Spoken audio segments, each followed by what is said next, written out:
사람은 누구나 앞에 석자를 달고 살아갑니다. 바로 이름이죠. 이름은 아무렇게나 짓지 않습니다. 자식이 태어나면 부모나 집안 어른들이 이 아이가 앞으로 이렇게 살았으면 좋겠다 하는 바람을 담아서 이름을 짓습니다. 저는 제 이름 때문에 초등학교 때 엄청난 콤플렉스를 가지고 있었습니다. 그 이유는 역사를 배우면서 임진왜란에서 이순신 하면 늘 꼬리처럼 붙는 이름이 원균이기 때문이죠. 이순신은 착한 사람, 나라를 구한 영웅. 원균은 어떤 사람입니까? 나쁜 사람입니다. 그게 얼마나 싫었는지 몰라요. 여러분이 가지고 있는 이름은 과연 어떠합니까? 오늘 우리가 읽은 말씀에 하나님의 사람이 등장을 합니다. 이 사람의 이름이 무엇입니까? 엘리야라는 이름이죠. 열왕기상 17장 1절 말씀, 우리 성경을 또는 화면을 보시면서 함께 읽어보시겠습니다. 시작. 길르앗에 우거하는 자 중에 디셉 사람 엘리야가 아합에게 말하되 내가 섬기는 이스라엘의 하나님 여호와께서 살아계심을 두고 맹세하노니 내 말이 없으면 수년 동안 비도 이슬도 있지 아니하리라 하니라. 엘리야가 이스라엘 왕 아합에게 하는 말이 무엇입니까? 내가 말하지 않으면 앞으로 수년 동안 비가 오지 않을 것이다 하는 것이죠. 엘리야가 이렇게 말하는 이유가 있습니다. 내가 섬기는 이스라엘의 하나님 여호와, 자신이 섬기는 하나님의 이름을 거론을 하죠. 그리고 다음에 나오는 말이 무엇입니까? 바로 그 하나님 여호와께서 살아계심을 두고 맹세하노니. 엘리야는 자신이 섬기는 이스라엘의 하나님 그 여호와의 살아계심을 두고 맹세합니다. 그냥 이름을 걸고 맹세하는 것이 아닙니다. 하나님의 살아계심을 두고 얘기를 하고 있는 거예요. 오직 살아계신 하나님은 누구라는 말입니까? 이스라엘의 하나님 여호와 한 분밖에 없음을 지금 얘기하고 있지요. 당시 이스라엘의 상황은 영적으로 어둡습니다. 아합 왕은 이세벨을 아내로 맞았는데 이 이세벨은 시돈의 왕이었던 엣바알의 딸이었습니다. 엣바알, 이름 자체가 바알의 사람 또는 바알이 그와 함께 한다라는 뜻입니다. 이세벨이 이스라엘로 들어오면서 바알의 신앙도 함께 들여온 것이지요. 당시의 바알 숭배가 얼마나 심각했는지를 알 수가 있습니다. 이제는 여호와 대신에 이 바알이 이스라엘 하나님의 자리를 차지하고 있습니다. 이세벨의 권세 앞에 백성들은 두려워하고 떨면서 그들이 섬겨야 할 하나님이 도대체 누구이냐, 여호와인지 바알인지 그 믿음의 근본적인 정체성까지 흔들리는 것이죠. 이런 영적인 위기 가운데서 엘리야의 한마디, 내가 섬기는 이스라엘의 하나님 여호와, 이것은 그냥 보통 흔하게 하는 말이 아닐 것입니다. 요즘 코로나 때문에 교회 가기 힘들다 얘기를 하지요. 쉽지 않습니다. 예배 드리는 것도 힘들다고 얘기를 합니다. 근데 왜 힘듭니까? 내 마음이 힘들거든요. 걱정입니다. 내가 불안하기 때문에 그런 거예요. 하지만 내가 신앙생활 한다고 해서, 교회 다닌다고 해서 누가 나한테 뭘 하는 사람이 있습니까? 믿음의 대상이신 하나님도 분명하잖아요. 자유롭게 신앙생활 할 수 있는 여건이 주어졌지 않습니까? 이런 환경이라면 내가 하나님께 믿음으로 고백하는 그 신앙의 고백 조목조목도 풍성할 수가 있어요. 은혜로울 수가 있습니다. 자연스럽습니다. 지금도 우리는 우리의 예배 대상이 누구인지 분명하게 알기에 함께 예배를 드리고 있지 않습니까? 그러나 지금 엘리야의 상황은 다르죠. 이스라엘이 처한 상황이 무엇입니까? 바알에게 영적인 포로가 되어 있는 상황입니다.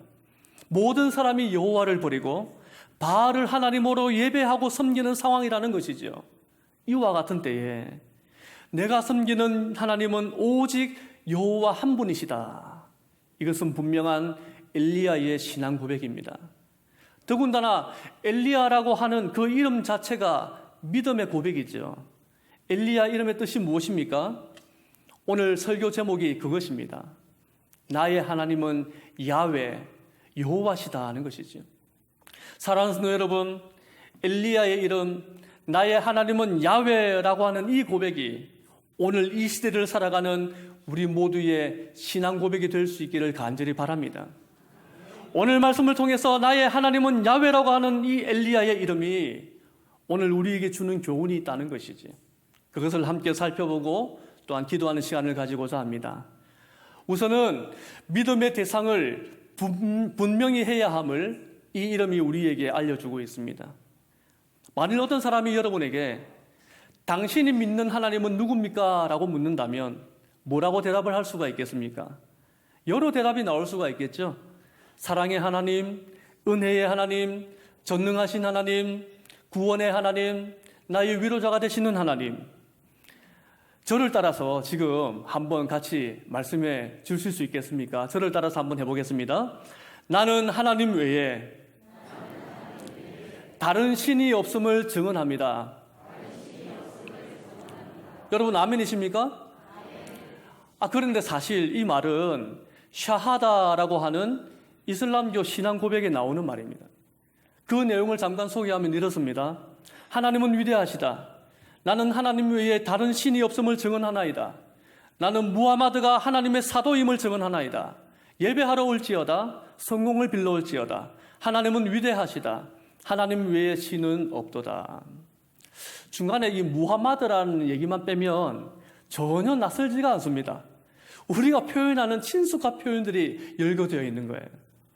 만일 우리도 하나님에 대해서 이 정도로만 얘기한다면 모슬렘 신자들과 별반 차이가 없겠지요.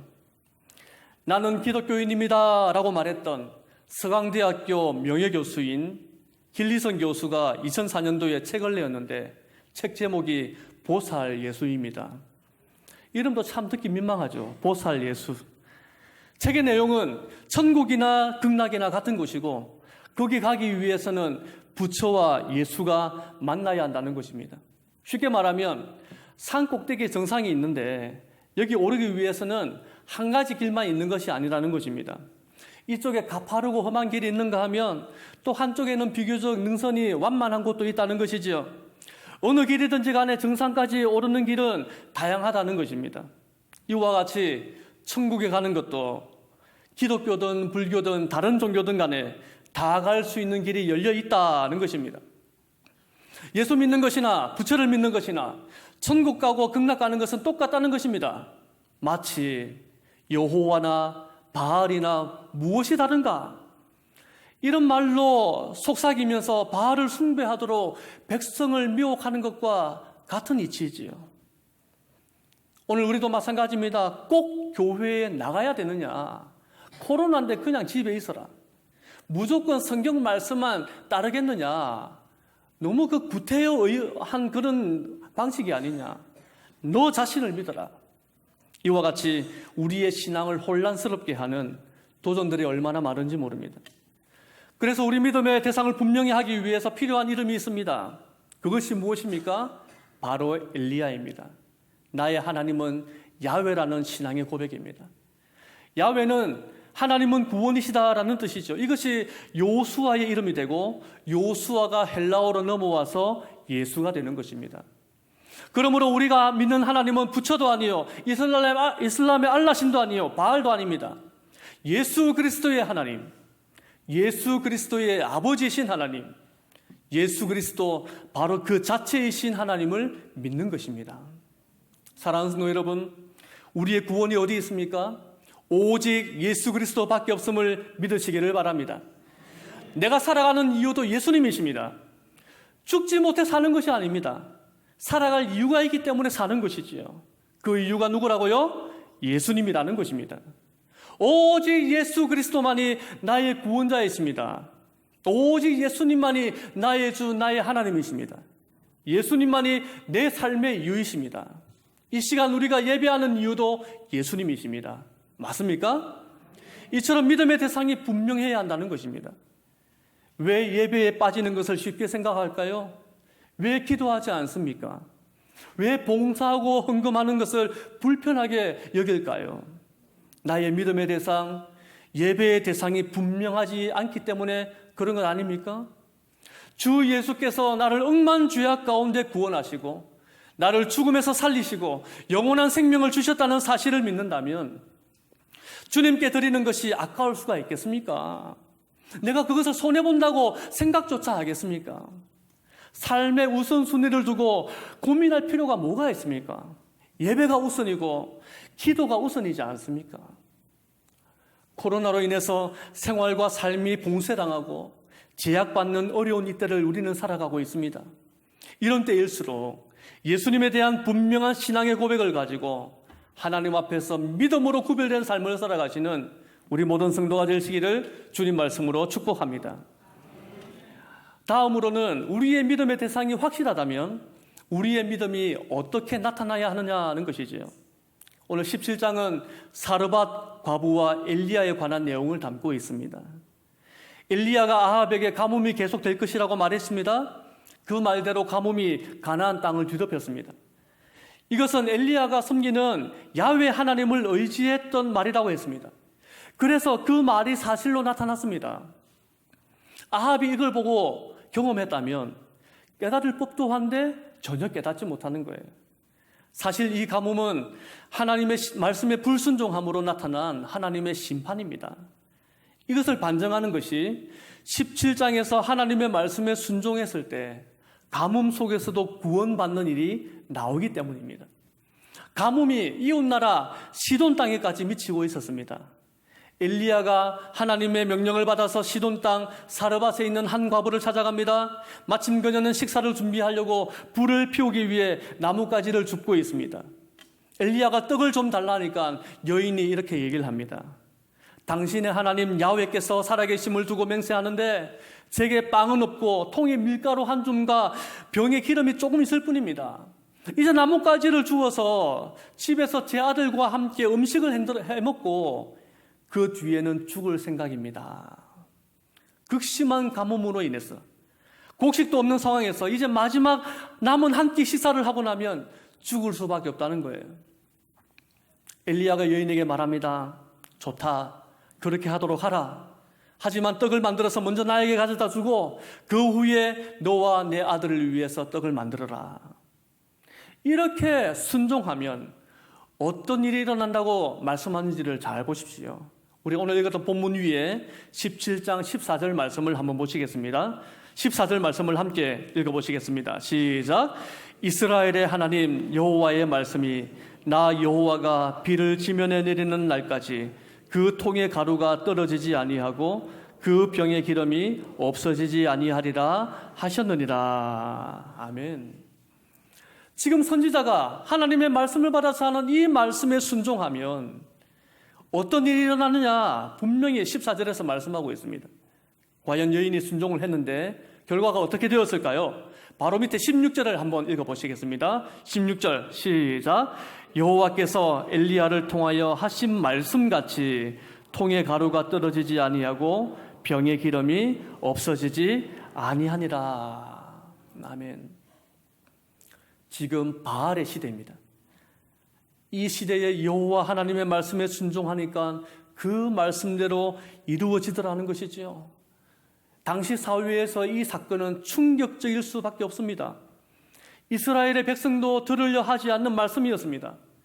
이스라엘 백성도 아닌 저 이방 나라 여인이 그것도 바알 숭배의 본거지라고 할 수 있는 시돈 땅 사르밧에서 하나님의 말씀이 들려지고 순종하는 일이 나타나기 때문에 그런 것이지요.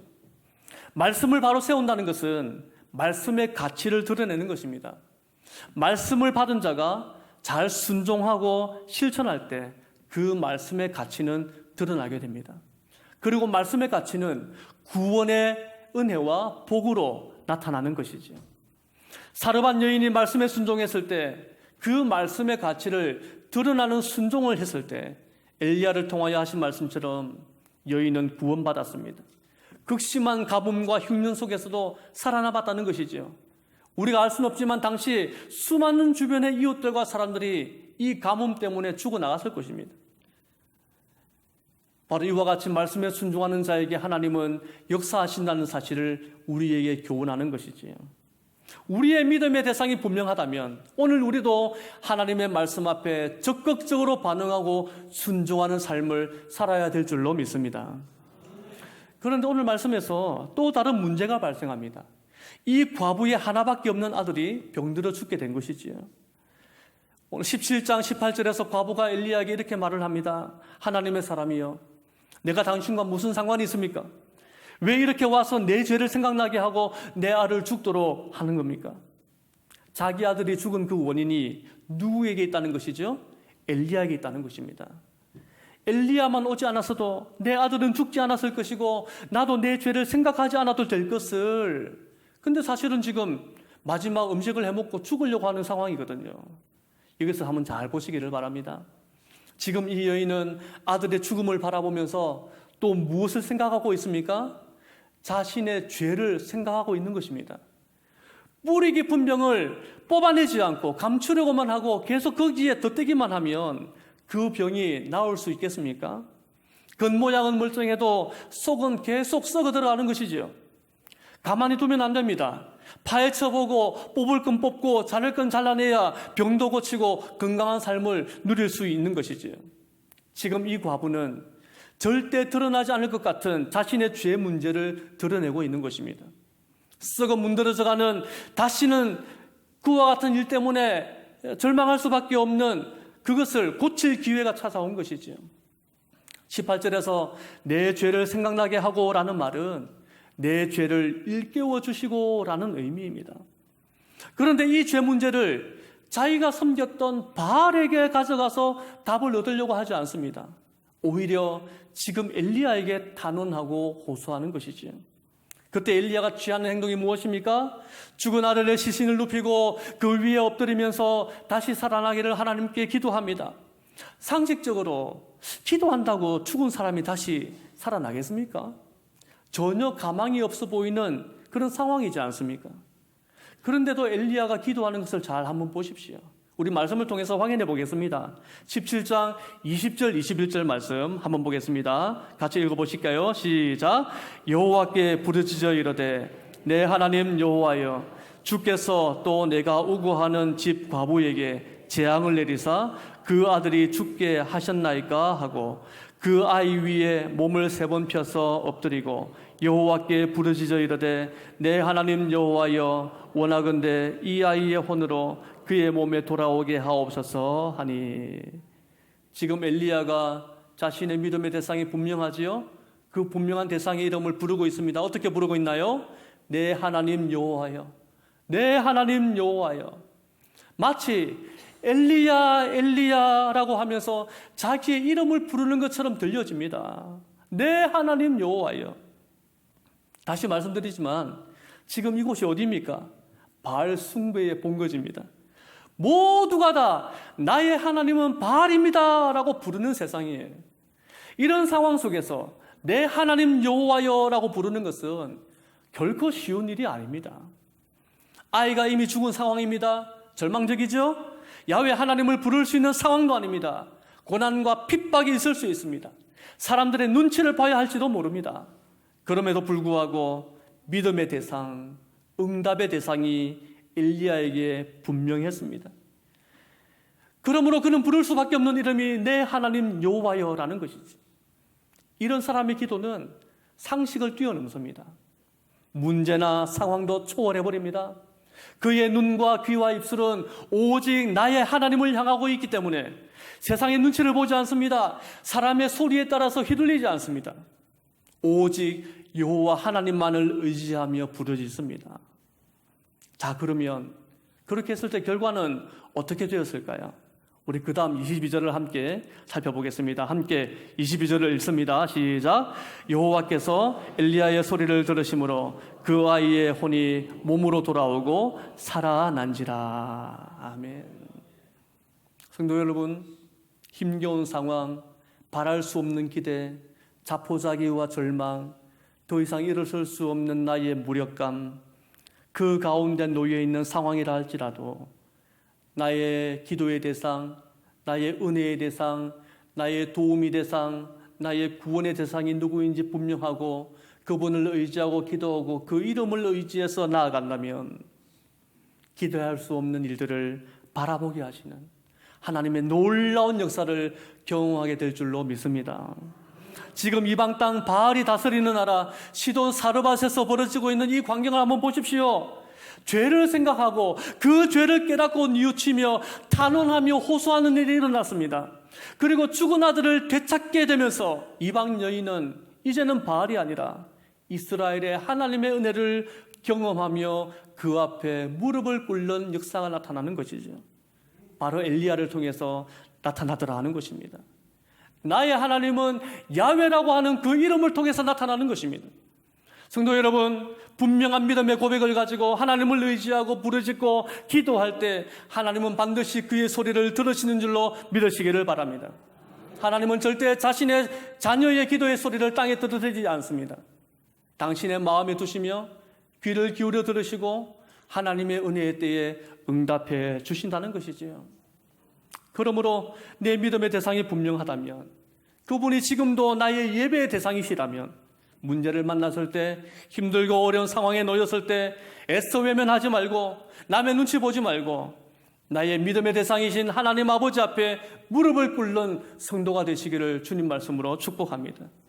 주님만을 바라보고 의지하십시오. 코로나 시대에 방황하는 성도가 되지 않기를 원합니다. 주저하는 모습이 나타나지 않기를 원합니다.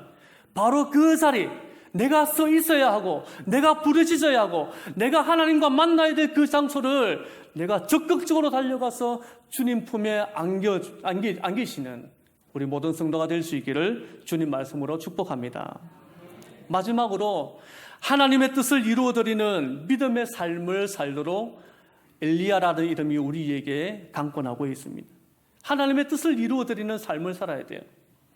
성경에 나오는 하나님의 뜻이 과연 무엇일까요? 디모데전서 2장 4절은 이렇게 소개를 합니다. 하나님은 모든 사람이 구원을 받으며 진리를 아는 데 이르기를 원하시느니라. 하나님께서 누구신지 분명하게 알고 또 믿고 그래서 구원받는 것이 하나님의 뜻이라고 합니다. 그렇다면 누가 그 백성을 구원하실 수 있는 하나님이냐? 누가 그 백성의 예배를 받으실 만한 하나님이신가? 오늘 18장 내용을 중심으로 함께 찾아보고자 합니다. 당연히 이스라엘의 하나님 여호와이신 것이죠. 그러나 이미 이스라엘은 타락해버렸다고 얘기를 했습니다. 이스라엘조차도 나의 하나님은 바알이라고 하는 바알을 외치며 거짓 예배를 드리고 있는 공동체로 타락해버렸습니다. 엘리야도 열왕기상 18장 22절에서 뭐라고 얘기를 합니까? 여호와의 선지자는 나만 홀로 남았도다 얘기를 합니다. 누가 이스라엘의 하나님이냐? 이제 바알과 하나님, 바알의 선지자와 이 엘리야가 대결을 펼쳤죠. 장소는 이스라엘 땅 갈멜산입니다. 대결 종목은 제단을 쌓고 골을 파고 그 위에 송아지를 잡아 올려놓고 하늘로부터 누가 먼저 불이 임하느냐 하는 것입니다. 바로 그가 이스라엘의 하나님인 것이죠. 먼저 바알의 선지자들이 제단을 놓고 송아지를 올리고 이제 바알을 부르기 시작합니다. 바알이여 우리에게 응답하소서. 이스라엘의 하나님 바알이여 우리에게 응답하소서. 아침부터 낮까지 계속 바알을 외치면서 빌고 또 빌어봅니다. 하지만 아무런 반응이 없어요. 이때 엘리야가 뭐라고 얘기를 하고 있습니까? 18장 27절에 보니까 이렇게 소개합니다. 더 큰 소리로 불러봐라. 그가 신이니 아마 깊은 생각에 빠졌거나 너무 바쁘거나 멀리 여행을 떠나나 보다. 어쩌면 자고 있을지 모르니까 가서 깨워야 되지 않겠느냐. 그래도 아무런 반응이 없어요. 그러니까 이 바알의 선지자들은 어떻게 합니까? 칼과 창으로 자해하면서까지 바알을 부르짖습니다.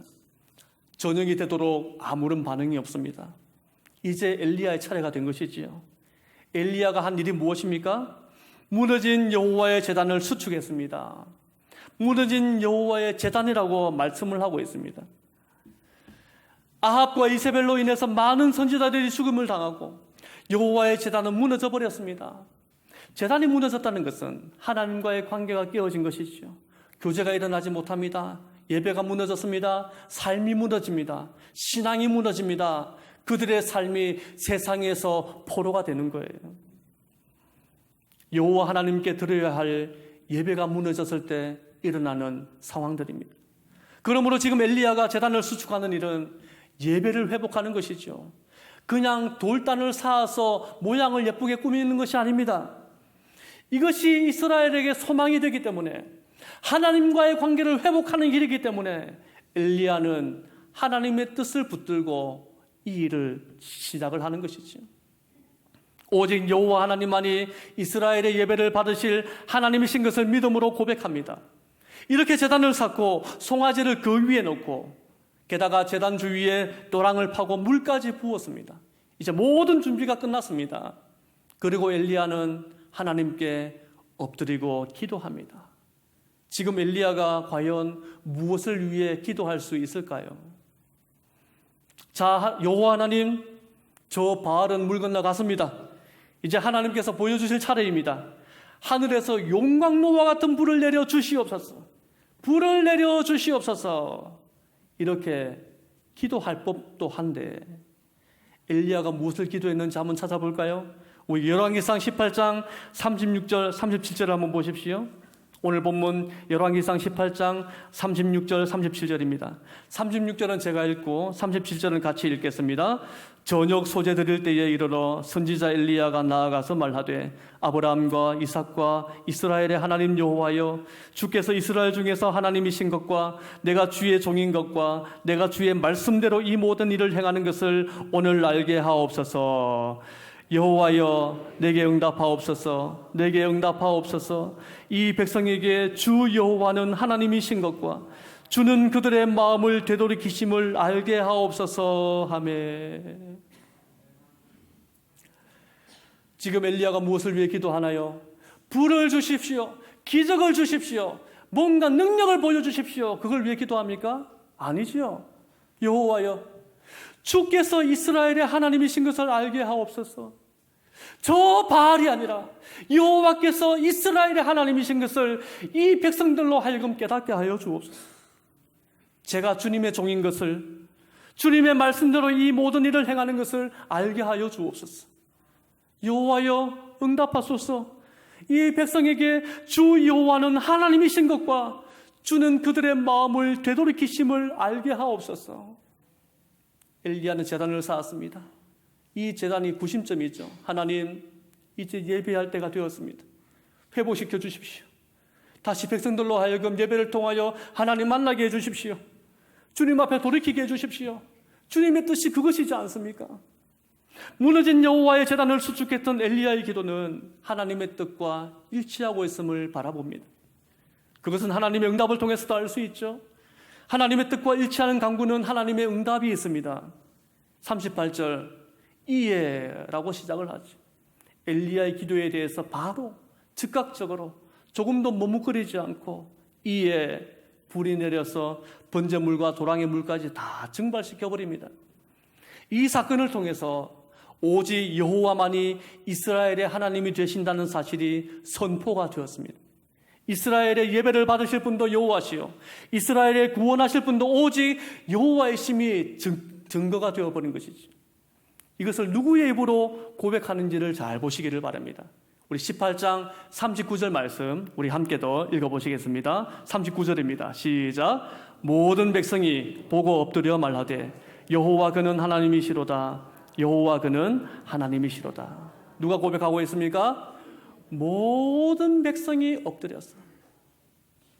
하나님의 뜻은 엘리야가 무너진 제단을 수축했던 것처럼 또 그가 기도했던 것처럼 이스라엘을 회복하고 다시 여호와 하나님께 예배하는 데 있었습니다.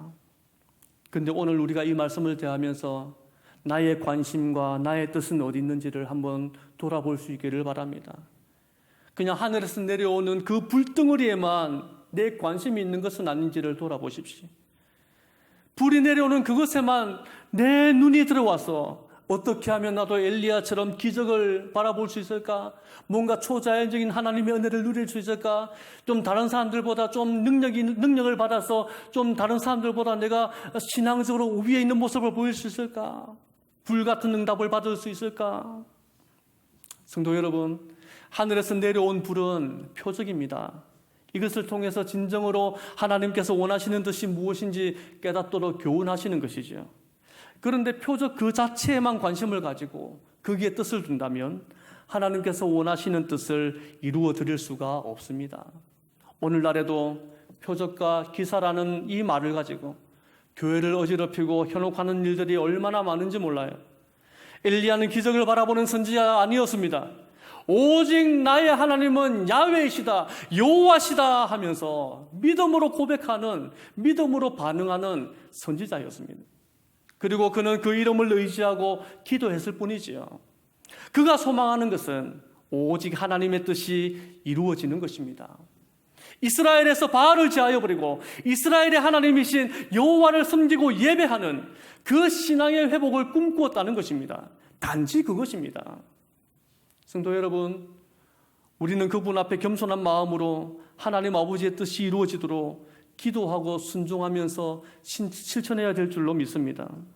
하나님이 우리에게 요청하는 삶이 바로 그거예요. 엘리야는 나의 하나님 야훼라고 하는 자신의 이름에 걸맞는 신앙과 삶을 살았습니다. 그렇다면 오늘 우리는 어떠합니까? 그리스도인이라는 이름을 가지고 있지 않습니까?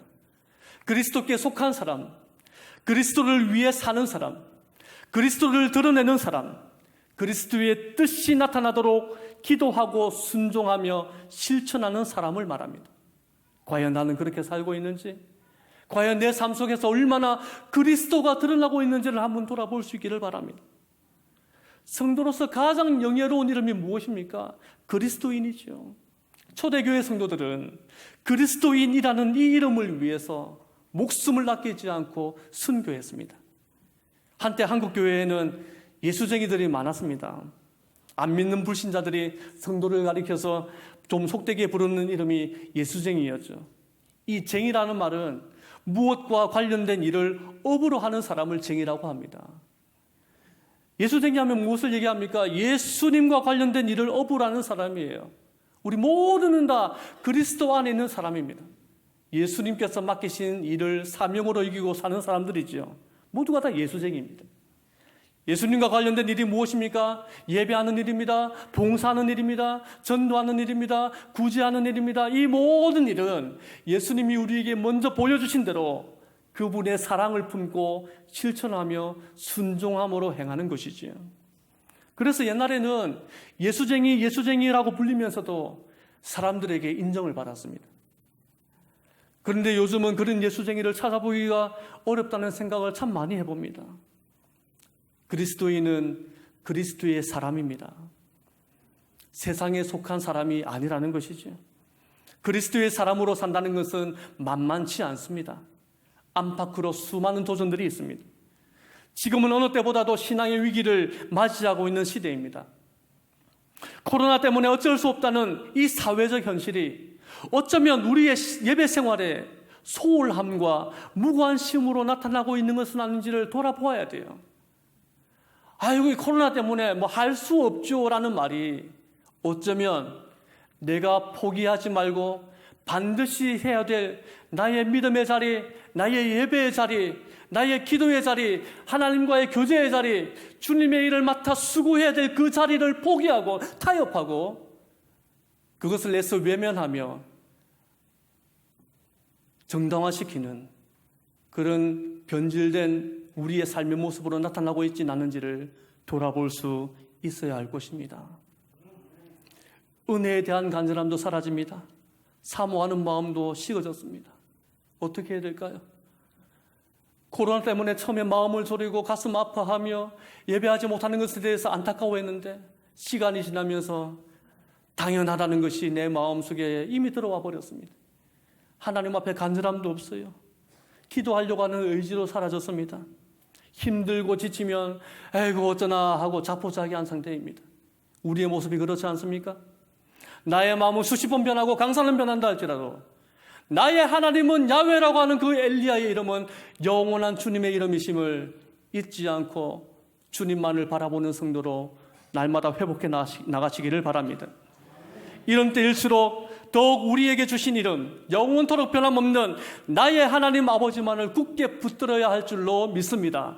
우리의 소망이 거기 있습니다. 우리의 소망이 거기 있습니다. 우리의 생명이 거기 있습니다. 베드로전서 4장 16절은 우리에게 요청합니다. 우리 화면을 보시면서 함께 읽어보시겠습니다. 베드로전서 4장 16절입니다. 시작. 만일 그리스도인으로 고난을 받으면 부끄러워하지 말고 도리어 그 이름으로 하나님께 영광을 돌리라. 그리스도인으로 고난을 받으면 부끄러워하지 말라고 했습니다.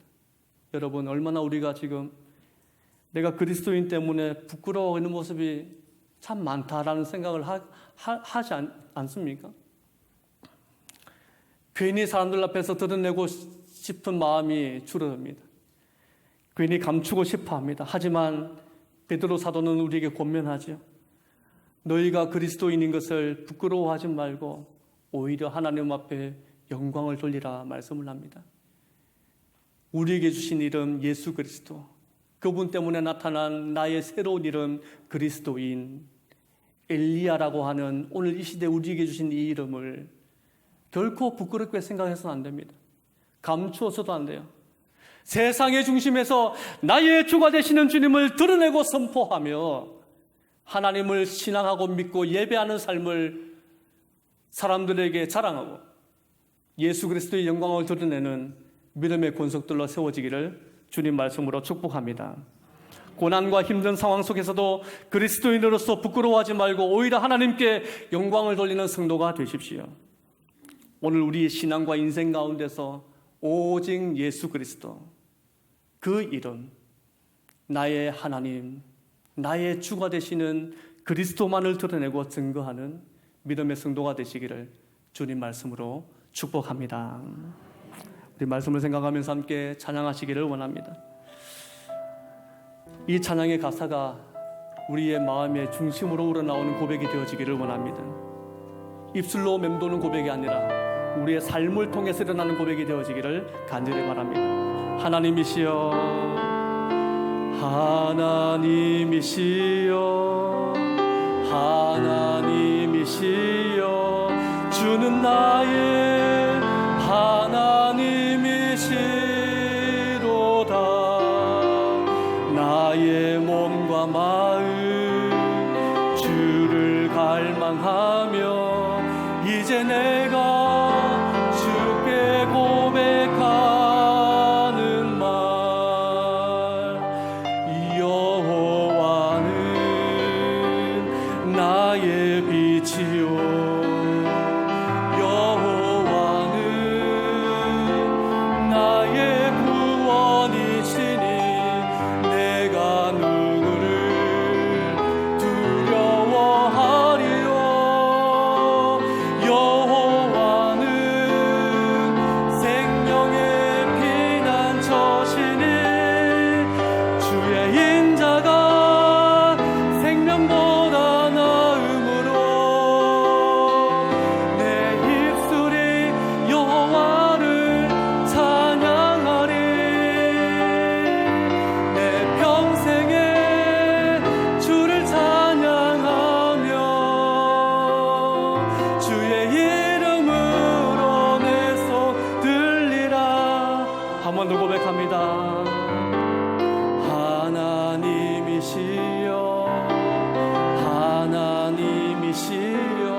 갈망하며 이제 내가 주께 고백하는 말,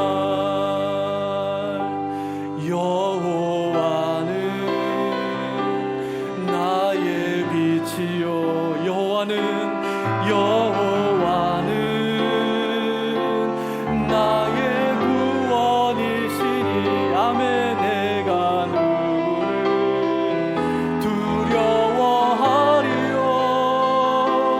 여호와는 생명의 피난처시니 주의 인자가 생명보다 나음으로 내 입술이 여호와를 찬양하리. 내 평생에 주를 찬양하며 주의